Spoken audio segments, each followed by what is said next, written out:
7 साल जेल में बंद रहने के बाद लंदन का चालाक जुआरी जैक ग्रीन आखिरकार आजाद होता है। 2 साल बाद वो अपने भाई बिली के साथ इलाके के सबसे बड़े कैसीनो में जाता है, उसी जगह पर जहां से उसकी जिंदगी कभी बर्बाद हुई थी। उनका मकसद साफ है, कैसीनो के मालिक और खतरनाक क्राइम बॉस डोरोथी माचा से अपना वो पैसा वापस लेना जो वो उन्हें सालों पहले से देना था। माचा का बॉडीगार्ड पाल उसे सावधान करता है कि जैक को अपने प्राइवेट गेम में शामिल मत करो, लेकिन माचा उसका मजाक उड़ाते हुए उसे खेलने देता है। ऊपर जाने से पहले जब लिफ्ट में चढ़ते हैं तो जैक थोड़ा रुक जाता है, उसे क्लास्ट्रोफोबिया है, वो लिफ्ट में चढ़ने से डरता है, लेकिन बॉडीगार्ड उसे याद दिलाते हैं कि उन्हें 20 मंजिल सीढ़ियों से ऊपर चढ़नी पड़ेगी। मजबूरन जैक खुद को संभालते हुए लिफ्ट में चढ़ जाता है और अंदर ही अंदर घबराहट का दौरा झेलता रहता है। टेबल पर बैठते ही जैक एक छोटे से सिक्के उछालने वाले दांव से खेल शुरू करता है और जानबूझकर हार जाता है। असल में ये उसकी चाल होती है ताकि माचा उसे कमजोर समझे और आत्मविश्वास में आ जाए। जब वही दांव वो दोबारा माचा के साथ लगाता है तो इस बार वो जीतता है और ढेर सारा पैसा लेकर बाहर निकल जाता है। बिली और जैक जल्दी जल्दी कैसीनो छोड़ने लगते हैं। तभी उन्हें जैक नाम का एक अजनबी रोकता है। वो कहता है तुम खतरे में हो, अगर जिंदा रहना चाहते हो तो मुझसे संपर्क करो, और जैक को एक विजिटिंग कार्ड देकर चला जाता है। इस बार जैक तय करता है कि वो लिफ्ट नहीं बल्कि सीढ़ियों से नीचे जाएगा, लेकिन जैसे ही वो पहला कदम रखता है अचानक उसे चक्कर आता है और वो बेहोश होकर गिर जाता है, जिस पर लिखा है टेक द एलिवेटर। कुछ देर बाद जब जैक होश में आता है वो हॉस्पिटल में होता है। डॉक्टर बताते हैं कि उसे बेहोश होने की कोई साफ वजह नहीं मिली, उसे आराम करने और ब्लड टेस्ट रिपोर्ट आने तक इंतजार करने को कहा जाता है। दूसरी तरफ माचा अपने बॉडीगार्ड पाल से कहता है जैक ग्रीन 7 साल जेल में रहा है, वो बदला जरूर लेगा, खासकर उस हादसे के बाद जो उसकी भाभी के साथ हुआ। वो पॉल को हुक्म देता है उसे खत्म कर दो, दुनिया के सबसे अच्छे हिटमैन को बुलाओ। उधर जैक अपने बॉडीगार्ड के साथ घर लौट रहा होता है, लेकिन जैसे ही वो पहुँचते हैं सब पर गोलियां चल जाती हैं, सब मारे जाते हैं, सिर्फ जैक बच जाता है क्योंकि उसे फर्श पर एक कार्ड दिखता है जिस पर लिखा है इसे उठाओ। वो झुककर कार्ड उठाता है और उसी वक्त गोली उसके सिर के ऊपर से निकल जाती है। वो कार से भागने की कोशिश करता है लेकिन ड्राइवर को गोली लग जाती है। ठीक उसी समय जैक फिर से आ जाता है और उसे बचाकर अपनी गाड़ी में बिठा लेता है। उधर हिटमैन शॉर्टर हैरान है, वो कहता है मैं कभी निशाना नहीं चूकता, किसी ने उसे पहले ही चेतावनी दी होगी। लेकिन जब माचा उससे पूछता है कि क्या हुआ तो झूठ बोल देता है, बस आज कुछ ठीक महसूस नहीं हुआ। इसी बीच जैक को अपने साथी एबी से मिलवाता है। एबी किसी तरह जैक की मेडिकल फाइल तक पहुंच चुका होता है। वो बताता है कि ब्लड टेस्ट आ गए हैं, जैक को एक दुर्लभ खून की बीमारी है और उसके पास सिर्फ 3 दिन की जिंदगी बची है। जैक और एबी जैक से कहते हैं अगर जिंदा रहना है तो हमारी बात मानो, हमारे 2 नियम है और इनमें कोई सौदा नहीं होगा। पहला, हमें अपना सारा पैसा दे दो, और दूसरा, हम जो कहेंगे बिना कोई सवाल किए करना होगा। जैक और एबी जैक को 3 घंटे तक वक्त देते हैं, या तो वो उनकी शर्त मान ले या फिर अपनी मौत का इंतजार करे। लेकिन जैक बिना कुछ कहे वहाँ से निकल जाता है क्योंकि उसे पूरा यकीन है कि ये दोनों उसे धोखा दे रहे हैं। वो सीधे हॉस्पिटल जाता है और दोबारा अपनी टेस्ट करवाता है, पर रिपोर्ट वही होता है, वो 3 दिन में मरने वाला है। फिर भी जैक को लगता है कि लैब को जैक और एबी ने पैसा देकर नतीजे बदलवाए हैं, इसीलिए वो अपने प्राइवेट डॉक्टर के पास जाता है, लेकिन वहाँ भी वही जवाब मिलता है, तुम्हारा समय बहुत कम है। गुस्से में जैक डॉक्टर पर बंदूक तान देता है, सच बोलो, क्या तुम भी खरीदे गए हो? डॉक्टर डर के मारे कसम खा लेता है कि नहीं, सब सच है। अब जैक के पास कोई रास्ता नहीं बचता, वो बैंक से अपना सारा पैसा निकालता है और जैक और एबी के पास लौट जाता है। इस बार वो उनकी डील मान लेता है। रास्ते में एबी उसे समझाता है हम सूदखोर हैं, हम जो पैसा उधार देंगे वो तुम्हारा पैसा होगा। फिर वो जैक को लेकर अपने पहले क्लाइंट के पास जाते हैं जहाँ उसे पैसे देने होते हैं। रास्ते में एबी उससे पूछता है अब बताओ माचा के साथ तुम्हारा पुराना हिसाब क्या है? जैक धीरे धीरे अपनी कहानी सुनाना शुरू करता है। माचा के पास 3 बेवकूफ आदमी काम करते थे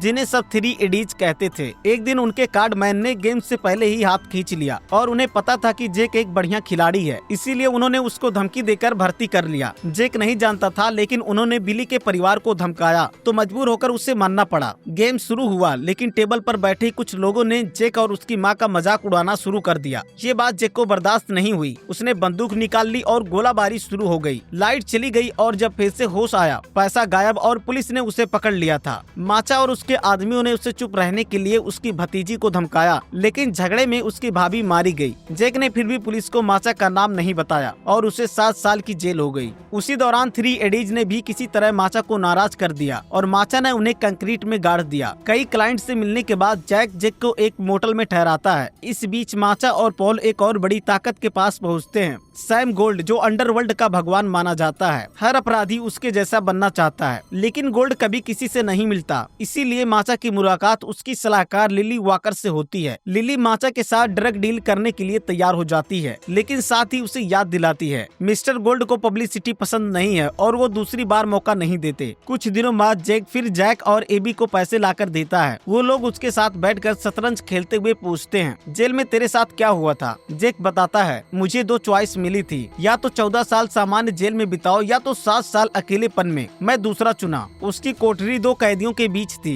एक था शतरंज का मास्टर और दूसरा ठग। तीनों कभी आमने सामने बात नहीं करते थे, फिर भी एक दूसरे के बारे में सब जानते थे। पहले 5 सालों तक वो तीनों लाइब्रेरी की किताबों में छिपे संदेशों से एक दूसरे से बात करते रहे। उसी दौरान जैक ने उनसे वो फार्मूला सीखा जिससे दुनिया का कोई भी खेल जीता जा सकता था। वो दोनों आदमी जेल से भागने की प्लानिंग कर रहे थे और उन्होंने वादा किया था कि जैक को भी साथ ले जाएंगे। लेकिन जब भागने की रात आई, वो बिना कुछ कहे गायब हो गए और जैक वहीं रह गया अकेला। 2 साल बाद जब वो जेल से बाहर आया तो उसे पता चला कि वही दोनों लोग उसका सारा पैसा लेकर गायब हो चुके थे। बस एक नोट छोड़ा था, अगर तुम जीतना चाहते हो तो अपने से ज्यादा समझदार खिलाड़ी से खेलो। उस दिन के बाद से जैक ने उसी फार्मूले को अपना हथियार बना लिया और दुनिया भर के कसिनो में खेलकर अमीर बन गया। दिन बीतते जाते हैं। जैक अब जैक और एबी के लिए लगातार काम कर रहा है। वो अलग अलग क्लाइंट से मिलते जाता है और अपना ही पैसा उन्हें उधार देता है। उसे उन्हें धमकाने का भी आदेश है, अगर वो पैसा वापस ना दे तो डराओ मारो। लेकिन जैक ऐसा नहीं कर पाता, क्योंकि वो जिन लोगों से मिलता है वो सब बेबस और गरीब इंसान है और जैक अब किसी निर्दोष को नुकसान पहुंचाना नहीं चाहता। उधर एबी और जैक एक दीवार पर चेन बांध रहे हैं, जिसे ट्रक से खींचकर तोड़ देते हैं, क्योंकि उस दीवार के पीछे एक सेफ छुपा होता है। उस सेफ में वो ड्रग्स है जो माचा ने लिली वॉकर को देने का वादा किया था। जब माचा को पता चलता है कि उसका माल चोरी हो गया है, वो बुरी तरह गुस्से में आ जाता है और पॉल को आदेश देता है, जो भी करना पड़े ये मामला सुलझाओ। पॉल सीधे उनके दुश्मन किंगपिन लॉर्ड जॉन के पास पहुंचता है। वो कहता है वो नई डिलीवरी दे सकता है, लेकिन बहुत महंगी कीमत पर। अब जैक, एबी और उनकी टीम उस होटल में पहुंचते हैं जहां ये सौदा होने वाला है। वो चुपके से बगल वाले कमरे में घुस जाते हैं, दीवार में छेद करते हैं और अंदर स्लीपिंग गैस भर देते हैं। दोनों गिरोह माचा के आदमी और लॉर्ड जॉन के लोग सब सो जाते हैं। टीम अंदर जाती है, पैसे और ड्रग्स दोनों चुरा लेती है और चालाकी से दोनों गैंग्स को एक दूसरे के खिलाफ खड़ा कर देती है, जैसे माचा ने जॉन को लूटा हो और जॉन ने माचा को। कुछ वक्त बाद जैक को बिली का फोन आता है। बिली बताता है जैक और एबी इतने खतरनाक हैं कि खुद सैम गोल्ड भी उनसे दूर रहता है। जैक वहाँ से निकल जा वरना तू भी मारा जाएगा। लेकिन जैक उसकी बात अनसुनी कर देता है। वो अपने काम पर लौटता है। उसे इस बार एक क्लाइंट को गोली मारने का आदेश मिला है, लेकिन जब वो उस डरे हुए आदमी को देखता है तो उसका दिल नहीं मानता। वो बंदूक उस पर नहीं बल्कि एबी पर तान देता है, लेकिन जैसे ही ट्रिगर दबाता है उसे एहसास होता है बंदूक खाली है और अगले ही पल एबी उसे बेहोश कर देता है। कई घंटे बाद जैक होटल में होश में आता है। फोन बजता है, एबी की आवाज आती है, बधाई हो, तुम तीसरा दिन भी जिंदा रहे, अब चेकअप करवा लो। उसी दिन जैक की भतीजी और बिली उससे मिलने आते हैं। जाने से पहले बिली उसे एक बंदूक दे जाता है। जैक डॉक्टर के पास जाता है और वहाँ उसे सबसे बड़ा झटका लगता है। डॉक्टर कहता है रिपोर्ट में गलती थी, तुम बिल्कुल ठीक हो, तुम्हें कोई बीमारी नहीं है। अब जैक गुस्से में आग बबूला हो जाता है। वो एबी को कॉल करता है, जवाब मांगता है, लेकिन एबी बस इतना कहता है, इंतजार करो, समय आने पर सब समझ जाओगे। इसी बीच पॉल माचा के लिए सारी जानकारी इकट्ठा कर रहा होता है और हर धागा एक ही नाम की ओर इशारा करता है, जैक ग्रीन। माचा आग बबूला हो जाता है, उसे ढूंढो और खत्म कर दो। जब जैक होटल लौटता है, जैक और एबी उसे बाहर ही मिलते हैं। वो चेतावनी देते हैं, अंदर मत जाना, माचा के लोग कमरे में घात लगाए बैठे हैं। जैक भागता है, गैंगस्टर उसके पीछा करते वक्त उनमें से एक फिसल जाता है और खुद को गोली मार लेता है। बाकी गुंडे जब लाश देखते हैं तो सोचते हैं कि जैक ने उसे मारा है। अब जैक भागते भागते जैक और एबी के ऑफिस पहुंचता है। वहाँ दोनों उससे कहते हैं, हमें पता था, तुमने हमें पूरी सच्चाई नहीं बताई थी। फिर वो बताते हैं कि जब जैक जेल से बाहर आया था तो वो 3 एडीज उसका इंतजार कर रहे थे उसे मारने के लिए, क्योंकि उसकी वजह से उन्हें माचा ने नौकरी से निकाल दिया था। अपनी जान बचाने के लिए जैक ने उनसे एक सौदा किया, हर महीने में वो उन्हें अपने मुनाफे का 3% देगा, बदले में वो उसे जिंदा छोड़ देंगे। पहले तो सिर्फ एक एडीज ने हामी भरी, लेकिन जब देखा कि जैक ने सच में पैसा दिया तो बाकी दोनों भी जुड़ गए, इस बार 4% के हिस्से पर। असलियत ये थी कि जैक एक एडीज का पैसा दूसरे एडीज को देकर सारा खेल चला रहा था, यानी वो किसी को भी असल में कुछ नहीं दे रहा था। धीरे धीरे खेल इतना बड़ा हो गया कि एडीज के पास उधार देने के पैसे भी नहीं बचे। फिर उन्होंने खुद माचा से कर्ज लिया और माचा को अचानक दिलचस्पी होने लगी, ये कौन है जो इन्हें इतना पैसा दिला रहा है। और यहीं से शुरू होती है माचा, जैक और सैम गोल्ड के बीच वो दिमागी जंग।